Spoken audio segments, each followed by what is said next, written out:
Hello everyone, welcome to this class. നമ്മൾ JEE main 2020 ജനുവരിയിൽ നടന്ന എക്സാംസിൻ്റെ പേപ്പേഴ്സിൻ്റെ അനാലിസിസ് ആണ് ചെയ്യുന്നത്. അപ്പോൾ ഇപ്പോൾ നമ്മൾ ചെയ്യുന്നത് JEE മെയിൻ 2020 ജനുവരി 9th മോർണിംഗ് പേപ്പറാണ് ചെയ്യുന്നത്. ഇതിന് മുന്നുള്ള പേപ്പേഴ്സൊക്കെ ചെയ്തു കഴിഞ്ഞു. ഇനിയൊരു പേപ്പർ കൂടി ഉണ്ട്, 9th ഈവനിങ് കൂടി ചെയ്യാനുണ്ട്. അപ്പോൾ ഇത് കഴിഞ്ഞിട്ട് വേണമെങ്കിൽ നമുക്കൊരു JEE ഇപ്പോൾ ഒരു ഏകദേശം ഒരു ജൂണിൽ 3rd വീക്കോ ആ സമയത്തൊക്കെ ആകുമ്പോൾ JEE വരുമല്ലോ. അപ്പോൾ അതിന് വേണമെങ്കിൽ നമുക്കൊരു കോഴ്സ് പോലെ ലോഞ്ച് ചെയ്യാം, ഒരു റിവിഷൻ കോഴ്സ് ലോഞ്ച് ചെയ്യാം. പഠിച്ചവർക്കും പഠിക്കാത്തവർക്കും ഒക്കെ ആയിട്ട് ഒരു റിവിഷൻ കോഴ്സ് ലോഞ്ച് ചെയ്യാം. പക്ഷേ അതിന് സഫീഷ്യൻറ്റ് ഓഡിയൻസ് ഉണ്ടെങ്കിൽ മാത്രമേ ചെയ്യാൻ പറ്റുള്ളൂ. അപ്പോൾ നിങ്ങളെന്താ ചെയ്യേണ്ടതെന്ന് വെച്ചാൽ ഫ്രണ്ട്സിൻ്റെ അടുത്ത് പറയാം. ഈ വീഡിയോ ആദ്യമായിട്ട് കേൾക്കണവരാണെങ്കിൽ ഈ നമ്പറിലേക്ക് വാട്സപ്പ് അയച്ചാൽ 9037351290 ഇതിലേക്ക് വാട്സപ്പ് അയക്കുകയാണെങ്കിൽ ക്ലാസ്സുകളുടെ അപ്ഡേറ്റ്സ് കാര്യങ്ങളൊക്കെ അയച്ചു തരാം. അതുപോലെ തന്നെ ചാനൽ സബ്സ്ക്രൈബ് ചെയ്യുക, അപ്ഡേറ്റ്സിൻ്റെ ബെൽ ബട്ടൺ ക്ലിക്ക് ചെയ്യാം. ഓക്കെ, ഫ്രണ്ട്സിൻ്റെ അടുത്ത് പറയാം. നമുക്ക് 1000 സബ്സ്ക്രൈബേഴ്സ് ഉണ്ടെങ്കിൽ ആക്ച്വൽ ലൈവ് തന്നെ വിടാൻ പറ്റും ഇതിൽ. ശരി, അപ്പോൾ 6 ക്വസ്റ്റ്യൻ ചെയ്തിട്ടുണ്ടായിരുന്നു. നമുക്കിനി 7ാമത്തെ ക്വസ്റ്റ്യനാണ് ചെയ്യേണ്ടത്. 9th മോർണിംഗ് ക്വസ്റ്റ്യൻസ്, 7ാമത്തെ ചോദ്യം.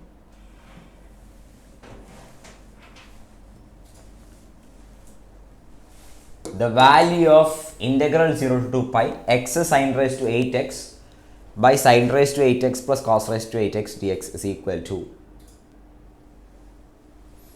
അപ്പോൾ ഇത് ഈസി ക്വസ്റ്റ്യൻ ആണ്. നമ്മുടെ ഫസ്റ്റ് സ്റ്റെപ്പ് എന്താ? I is equal to integral 0 to 2 pi x into sin raised to 8x by sin raised to 8x plus cos raised to 8x.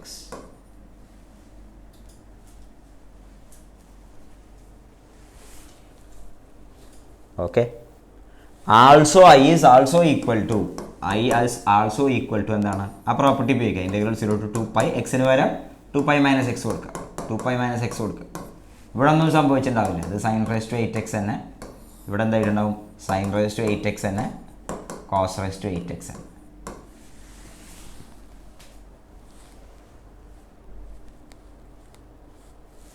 ഇനി എന്താ, ഇത് രണ്ടും കൂടി ആഡ് ചെയ്യാം. രണ്ടും കൂടി ആഡ് ചെയ്യുമ്പോൾ നമുക്ക് എന്താ കിട്ടാൻ പോകണമെന്ന് നോക്കിയേ. ഡിനോമിനേറ്റർ കോമൺ ഡിനോമിനേറ്റർ ആണ്. ന്യൂമറേറ്ററിൽ നിന്ന് sin raised to 8x പുറത്തേക്ക് എടുത്താൽ x plus 2 pi minus x. x cancel ആയി പോയി 2 pi വരും. 2 pi പുറത്താക്കാം. അപ്പോൾ 2i is equal to 2 pi times integral 0 to 2 pi sin raised to 8x by sin raised to 8x plus cos raised to 8x. ഇനി answer പെട്ടെന്ന് പറയാം. ഇനി എന്തായിരിക്കും answer എന്നൊന്ന് ആലോചിച്ച് പറഞ്ഞേ. പെട്ടെന്ന് ഒന്ന് ആലോചിച്ചാൽ പെട്ടെന്ന് ആൻസർ കിട്ടും.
യെസ്, രണ്ട് രീതിയിൽ ഇത് പറഞ്ഞുതരാം.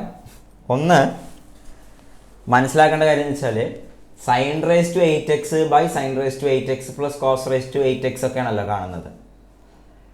നമുക്ക് ഈ സംഭവത്തിൽ എക്സിന് പകരം π/2 പ്ലസ് എക്സ് കൊടുത്താലും ഒന്നും സംഭവിക്കാൻ പോണില്ലല്ലോ. എക്സിന് പകരം π/2 പ്ലസ് എക്സ് കൊടുത്താലും ഒന്നും സംഭവിക്കാൻ പോണില്ല. അപ്പോൾ ഇത് f of x എന്ന് വിളിച്ചാൽ f of x തന്നെയാണ് f of π/2 plus x. f of x എന്ന് പറഞ്ഞ സാധനം f of π/2 പ്ലസ് എക്സ് ആണ്. സോറി, π/2 പ്ലസ് എക്സ് കൊടുത്താൽ ന്യൂമറേറ്റർ മാറും അല്ലേ? ഓക്കെ, അങ്ങനെയാണെങ്കിൽ ഇങ്ങനെ ചെയ്യണ്ട, വേറെ രീതിയിൽ ചെയ്യാം.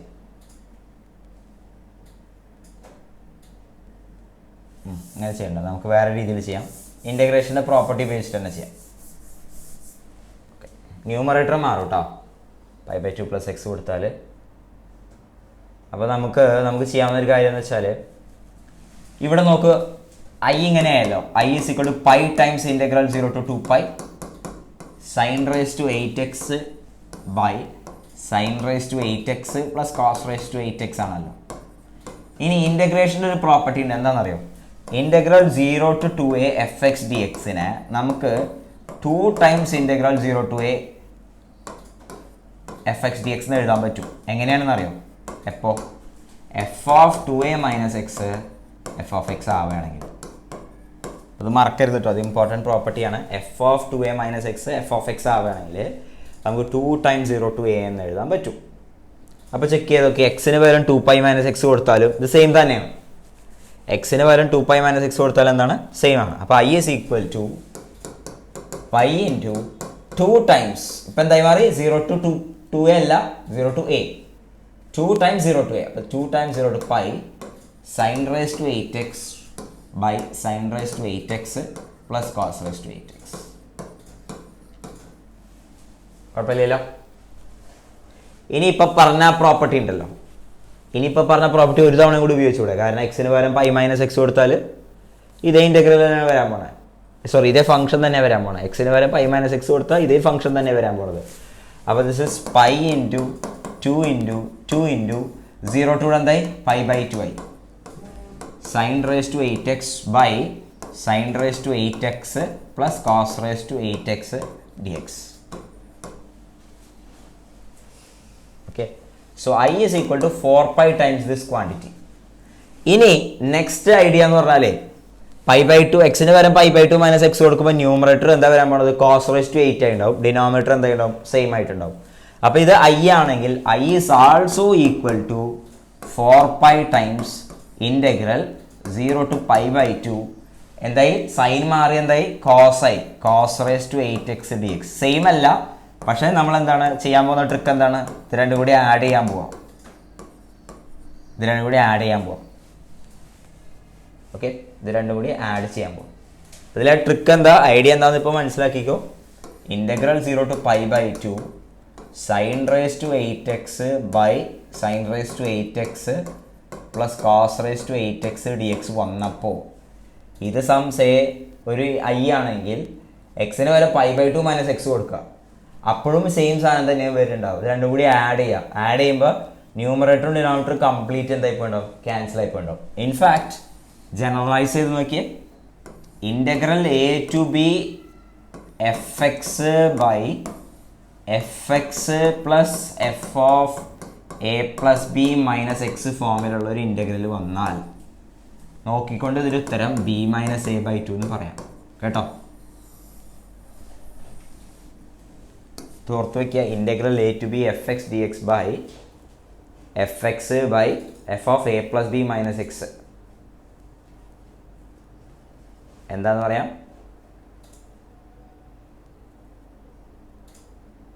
ഇങ്ങനെ പറയാം.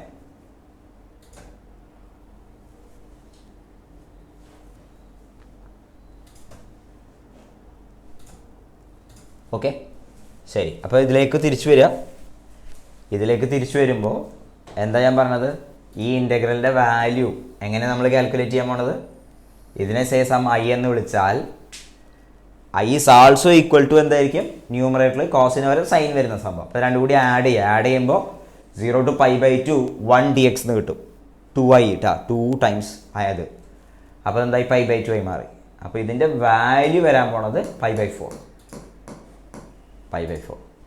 അല്ലെങ്കിൽ ഞാൻ പറഞ്ഞ നേരത്തെ ഷോർട്ട് കട്ട് നേരിട്ട് ഉപയോഗിക്കുക. എന്താണ്? Integral a to b fx by fx plus f of a plus b minus x എന്താണ്? b - a/2.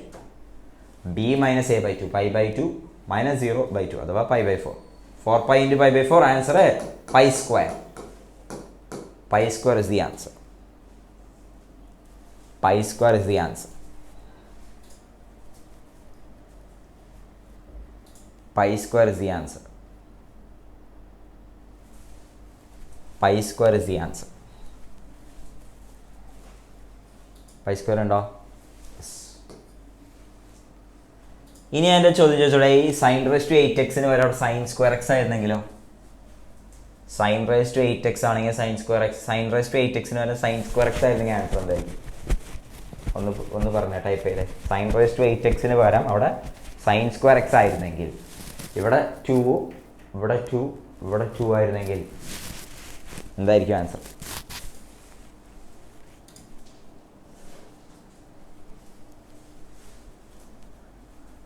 ഫസ്റ്റ് സ്റ്റെപ്പ് എന്താണ്? ഇതേപോലെ തന്നെ.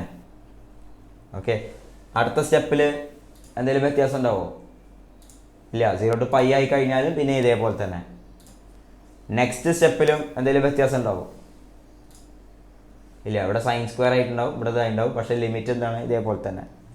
അപ്പോഴൊന്നും ആൻസർ വ്യത്യാസം വരാൻ പോകില്ല അല്ലേ? സെയിം ആൻസർ ആയിരിക്കും. എന്ന് പറഞ്ഞാലേ ഇങ്ങനത്തെ ഒരു ചോദ്യം വന്നു. ഏത്? Integral 0 to 2π x times sin raised to 2nx by sin raised to 2nx plus cos raised to 2nx dx. Answer എന്തായിരിക്കും? പൈ സ്ക്വയർ ആയിരിക്കും. Fine.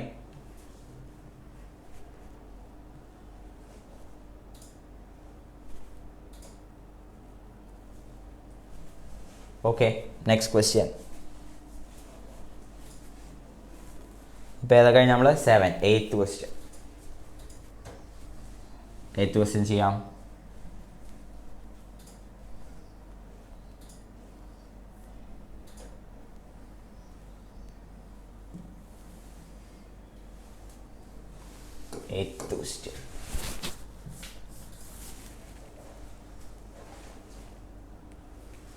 If for some alpha and beta in R, the intersection of the following three planes is a line in R cube, then alpha plus beta is equal to.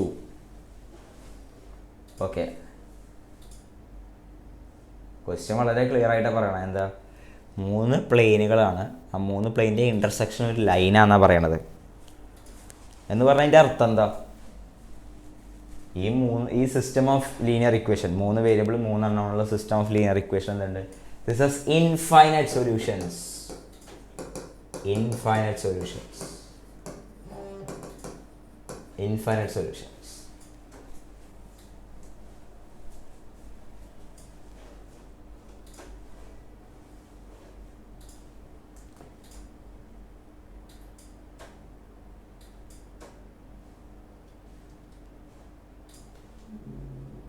അപ്പോൾ condition എഴുതാ.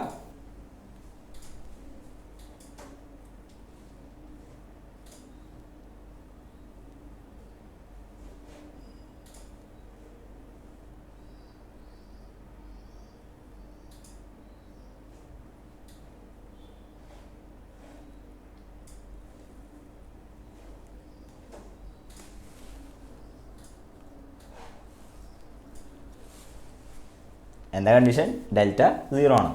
അപ്പോൾ determinant 1 4 -2 1 7 -5 1 5 alpha 0.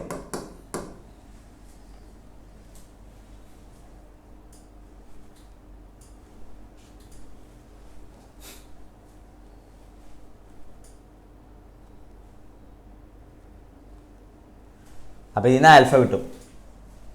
ഇതൊന്ന് expand ചെയ്തിട്ട് പറഞ്ഞേ, എന്താ കിട്ടണേ? Alpha value എന്താ കിട്ടണേ എന്ന് പറഞ്ഞേ.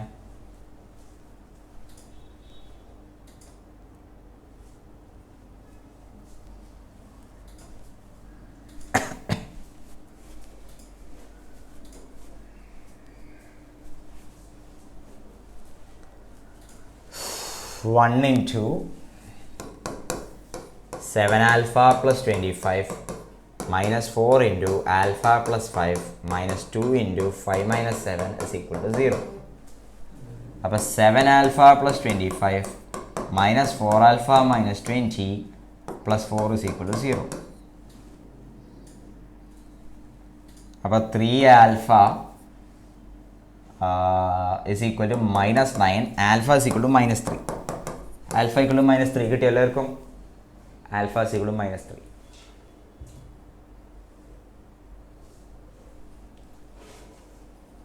Alpha is equal to minus 3.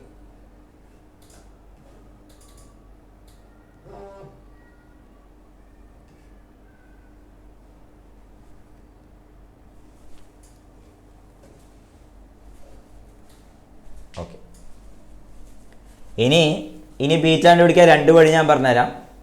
ഒന്നാമത്തെ വഴി നോക്കിയേ, എക്സ് പ്ലസ് അഡ്ജോയിൻ്റ് അതൊക്കെ പറഞ്ഞേക്കൂട്ടോ, അതിൻ്റെ ആവശ്യമൊന്നുമില്ല. അങ്ങനെയും ചെയ്യാം, പക്ഷെ അത് അഡ്ജോയിൻ്റ് കണ്ടുപിടിക്കാൻ നിൽക്കട്ടെ. X plus 4y minus 2z equal to 1 ആണ് ഫസ്റ്റത്തെ ഇക്വേഷൻ. രണ്ടാമത്തെ equation x plus 7y minus 5z equal to beta equal to beta. അടുത്ത equation x plus 5y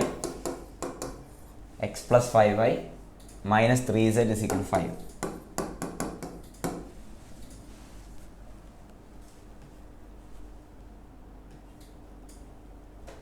okay, നമ്മുടെ സിസ്റ്റം ആൽഫ കണ്ടുപിടിച്ചതിന് ശേഷം സിസ്റ്റം ഇങ്ങനെയും മാറി. X plus 4y minus 2z equal to 1, x plus 7y minus 5z equal to beta, x plus 5y minus 3z equal to 5.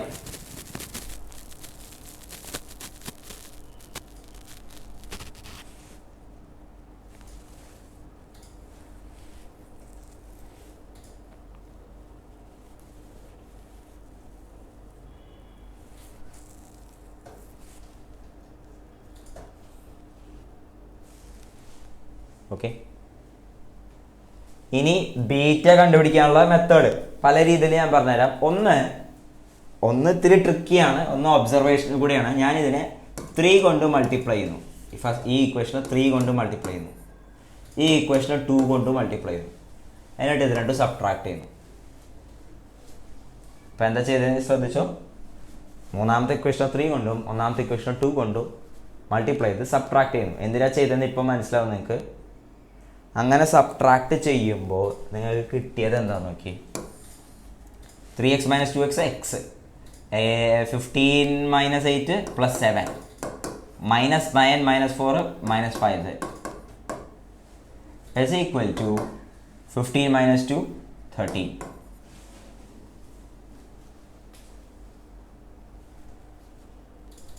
ഇനി നോക്കിയിട്ടൊന്ന് പറഞ്ഞേ, ആദ്യത്തെ രണ്ട് ഇക്വേഷനും സാറ്റിസ്ഫൈ ചെയ്യുന്ന കണ്ടീഷനാണ് ഇത്. ഇനി നടുവിലത്തത് എന്തായാലാണ് എന്താവാ ഇൻഫൈനൈറ്റ് സൊല്യൂഷൻ വരിക. ബീറ്റ എന്തായിരിക്കണം? 13 ആയിരിക്കണം. ഓക്കെ, ബീറ്റ 13 ആയിരിക്കണം. ബീറ്റ ഏതെങ്കിലും വേറെ നമ്പറായി മാറിയാൽ നോ സൊല്യൂഷനായി. ബീറ്റ വേറെ ഏതെങ്കിലും നമ്പറായി മാറിയാൽ നോ സൊല്യൂഷനായി മാറി. കാരണം എന്താ, X plus 7y minus 5z 13ഉം ഇവിടെ x plus 7y minus 5z equal to say 20 ആണെന്ന് വിചാരിച്ചോ. എന്തായി, ഇത് കോൺട്രഡിക്റ്റ് ചെയ്യും. There is no solution. അപ്പം ഇങ്ങനെ നോക്കിയിട്ട് എഴുതാം. എന്താണ്, ബീറ്റ ഇസ് ഈക്വൽ ടു 13. പക്ഷെ ഇതെങ്ങനെ ഇതുകൊണ്ട് 3 കൊണ്ട് മൾട്ടിപ്ലൈ ചെയ്തോ 2 കൊണ്ട് മൾട്ടിപ്ലൈ ആണെന്നുള്ളത് നമുക്കൊന്ന് ആലോചിച്ചാൽ തന്നെ കിട്ടുള്ളൂ. ഒന്ന് ജസ്റ്റ് മനസ്സിലൊന്ന് ചിന്തിച്ച് നോക്കിയാൽ തന്നെ അത് കിട്ടുള്ളൂ. ഓക്കെ, ഇത് എല്ലായ്പ്പോഴും സ്ട്രൈക്ക് ചെയ്യണമെന്നില്ല. അപ്പോൾ രണ്ടാമത്തെ മെത്തേഡ് പറഞ്ഞുതരാം. അപ്പോൾ ഇത് ആദ്യത്തെ മെത്തേഡ് ജസ്റ്റ് ഒബ്സർവേഷൻ.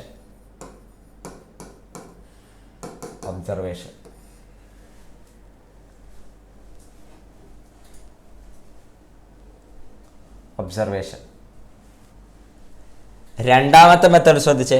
നമുക്ക് തന്നിരിക്കുന്ന പ്ലെയിന് ഒന്നുകൂടി ഞാൻ എഴുതാൻ പോവാണ്. X plus 4y minus 2z is equal to 1, x plus 7y minus 5z is equal to beta.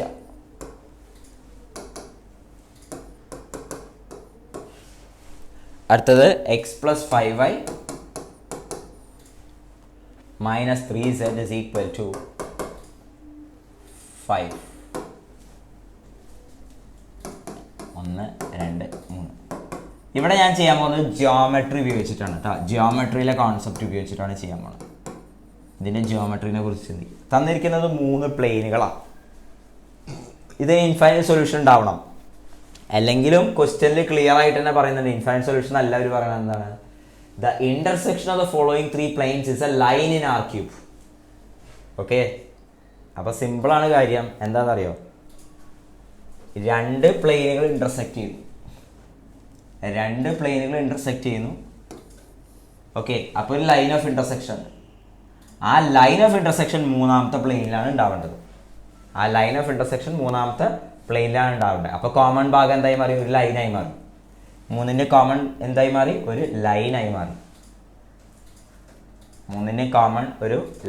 മാറി. അപ്പോൾ ആ കോൺസെപ്റ്റാണ് ഉപയോഗിക്കാൻ പോണത്. അപ്പോൾ നമുക്ക് ബീറ്റ അൺനോൺ ക്വാണ്ടിറ്റി അവിടെ ഉള്ളതുകൊണ്ട് ഞാൻ എന്താ ചെയ്യാൻ പോകണം, 1-ൻ്റെയും 3-ൻ്റെയും കൂടി ഒരു ലീനിയർ കോമ്പിനേഷൻ എടുക്കാൻ പോകും. അപ്പോൾ നമ്മുടെ ഐഡിയ എന്ന് പറഞ്ഞാൽ എന്താ, 1-ൻ്റെയും 3-ൻ്റെയും ഒരു ലീനിയർ കോമ്പിനേഷൻ എടുത്താൽ നമുക്ക് എന്ത് കിട്ടണം, 2 കിട്ടണം. 1 ഒരു പ്ലെയിൻ ആണ്, 2 ഒരു പ്ലെയിൻ ആണ്. 1-ൻ്റെയും 2-ൻ്റെയും ഒരു ലീനിയർ കോമ്പിനേഷൻ എടുത്താൽ എന്തായിരിക്കും, 1-ൻ്റെയും 2-ൻ്റെയും ലൈൻ ഓഫ് ഇൻ്റർസെക്ഷനിൽ കൂടെ പാസ് ചെയ്യുന്ന ഒരു പ്ലെയിൻ ആയിരിക്കും. മറക്കരുത്, 2 പ്ലെയിനുകളുടെ ഇക്വേഷനുകളുടെ ലീനിയർ കോമ്പിനേഷൻ എടുത്താൽ നമുക്ക് കിട്ടുന്ന റിസൾട്ടൻറ്റ് സാധനം will be another plane which is passing through the line of intersection of the 2 plane. അപ്പോൾ k1 times x plus 4y minus 2z minus 1 plus k2 times x plus 7y minus 5z, sorry അതെല്ലാം എടുക്കണ്ടേ, ഇതാണ് എടുക്കാൻ പോകുന്നത്.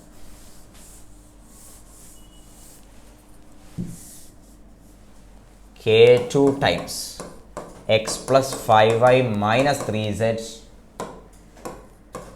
Minus 5 is equal to എന്തായിരിക്കും, ആദ്യത്തെയും മൂന്നാമത്തെയും പ്ലെയിനുകളുടെ linear combination.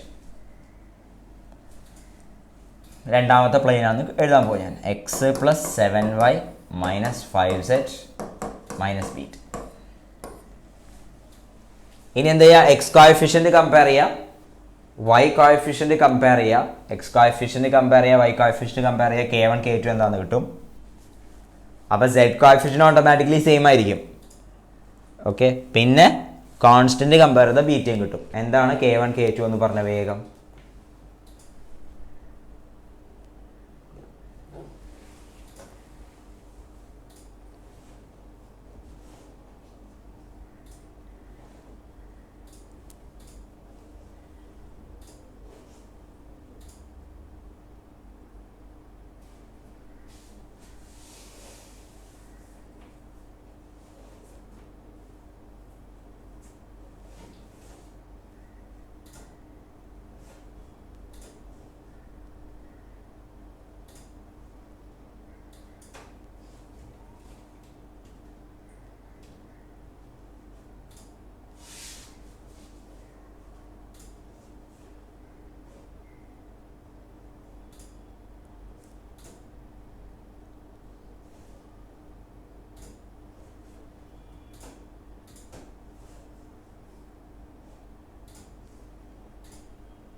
Yes, എന്താണ് k1 k2 വാല്യൂ, രണ്ട് ഇക്വേഷൻ നമുക്ക് കിട്ടും. കോഎഫിഷ്യൻ്റ് ഓഫ് എക്സും കോഎഫിഷ്യൻ്റ് ഓഫ് വൈയും കമ്പയർ ചെയ്യാം. k1 plus k2 is equal to 1, y compare ചെയ്താൽ 4k1 plus 5k2 is equal to 7.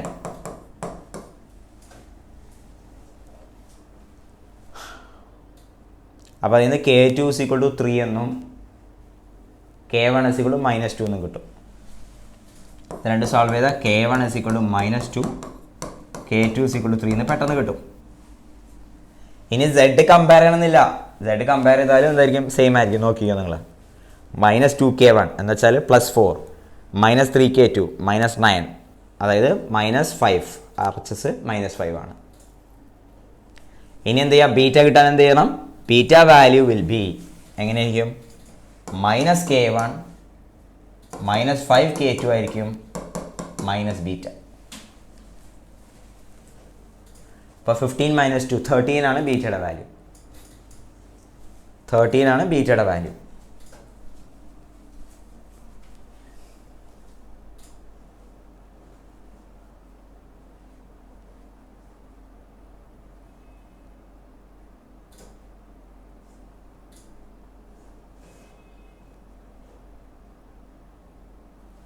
ശരി, മൂന്നാമത്തെ മെത്തേഡ് നിങ്ങൾക്ക് എന്താ ചെയ്യുക, adjoint of A into B വെച്ച് ചെയ്യാം. അത് ഞാൻ ചെയ്യുന്നില്ല.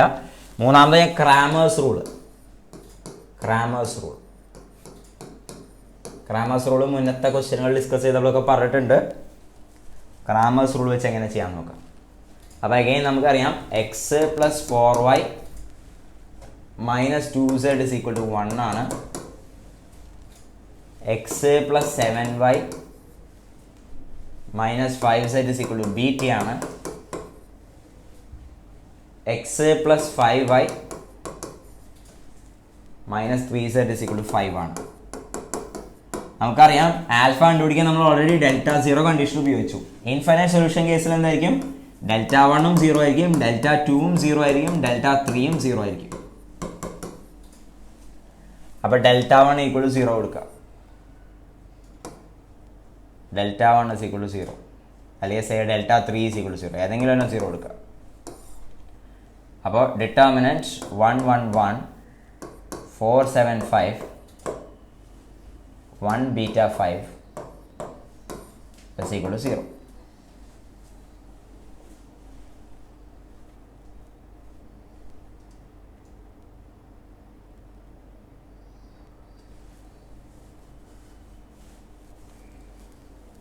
അപ്പോൾ ഇത് സിംപ്ലിഫൈ ചെയ്താലും ആൻസർ കിട്ടും. എന്താ കിട്ടാൻ പോണേ? 35 minus 5 beta minus 20 minus 5 plus 4 beta minus 7 is equal to 0. 35 minus 15 minus 7 is equal to beta. Beta is equal to 13. Beta is equal to 13.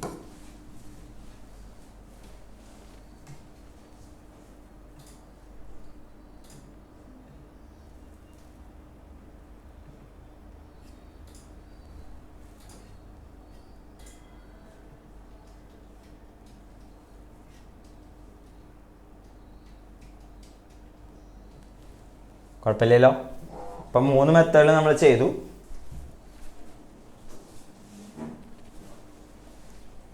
ഇനി നോക്കി, ക്വസ്റ്റ്യനിൽ ആക്ച്വലി ചോദിച്ചിരിക്കുന്നത് ആൽഫ വാല്യൂ നമുക്ക് കിട്ടി -3ഉം ആൽഫ പ്ലസ് ബീറ്റയാണ് ചോദിച്ചിരിക്കുന്നത്. അപ്പോൾ alpha plus beta 10. Alpha plus beta value 10 ആണ്.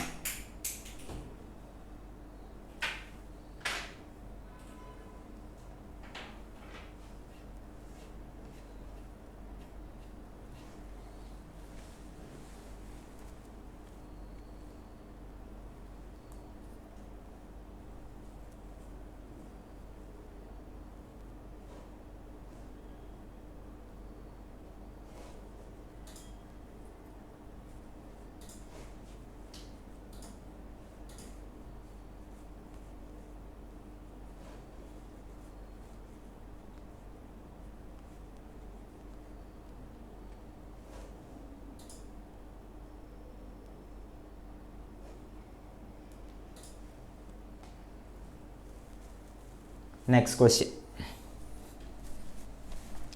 8 കഴിഞ്ഞ 9ാമത്തെ ചോദ്യം കേട്ടോ.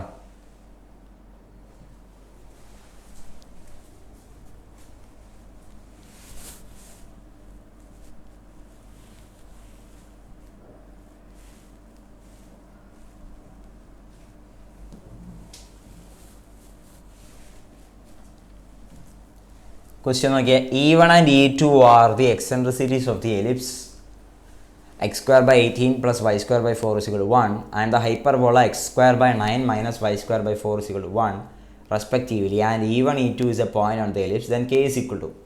സ്ട്രേറ്റ് ഫോർവേഡ് ക്വസ്റ്റ്യൻ അല്ലേ. ആദ്യത്തെ എലിപ്സിൻ്റെ ഇക്വേഷന് എക്സെൻട്രിസിറ്റി കണ്ടുപിടിക്കണം, രണ്ടാമത്തെ ഹൈപ്പർബോളയുടെ ഇക്വേഷന് എക്സെൻട്രിസിറ്റി കണ്ടുപിടിക്കണം. E1, E2 എന്താണെന്ന് അവർ പറഞ്ഞിട്ടുണ്ട്? വേറൊരു കർവ് തന്നിട്ടുണ്ട്, ആ കർവിലാണ് ഉള്ളതെന്ന് പറഞ്ഞിട്ടുണ്ട്. സിമ്പിൾ. അപ്പോൾ ആദ്യത്തെ x square by a square plus y square by b square is equal to 1. Eccentricity എങ്ങനെ വരാൻ പോണത്? C by a root over a square minus b square divided by a root over 18 minus 4 by 18. 18 അല്ല, root 18. അപ്പോൾ root 14 by 18 അഥവാ root 7 by root 7 by 3. Root 7 by 3. Root 7 by 3. അടുത്ത ഇങ്ങനത്തെ ഒരു hyperbola തന്നു വിചാരിച്ചു. X square by a square minus y square by b square is equal to 1. ഇവിടെ eccentricity എന്തായിരിക്കും? Root over a square plus b square by a, c by a. So ഇവിടുത്തെ eccentricity is going to be E2 is going to be, this is E1. E2 is going to be root over 9 plus 4 by root 9. Root 13 by 3. Root 13 by 3. ഇനി അവർ പറയണത് എന്താണ്? ഈ root 7/3 root 13/3 is a point on the curve. അവർ തന്നിരിക്കുന്ന curve എന്താണ്? 15x² plus 3y² = k. വളരെ simple question. അപ്പോൾ 15 × 7/9 plus 3 × 13/9 = k. ഈ കാൽക്കുലേഷൻ ചെയ്യാം.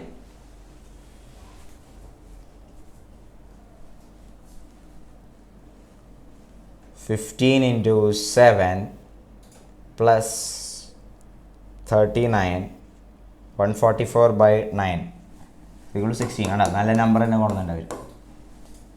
16 is the answer. 16 is the answer. Yes.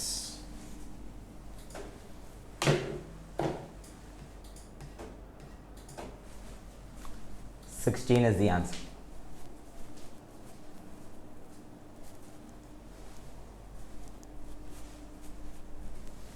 അപ്പോൾ ഇത് 9th ക്വസ്റ്റ്യനാണ് നമ്മൾ ചെയ്തത്. ഓക്കെ, എനിക്ക് തോന്നുന്നു നമുക്ക് നെക്സ്റ്റ് ക്ലാസ്സിൽ കണ്ടിന്യൂ ചെയ്യാം. Okay, then see U.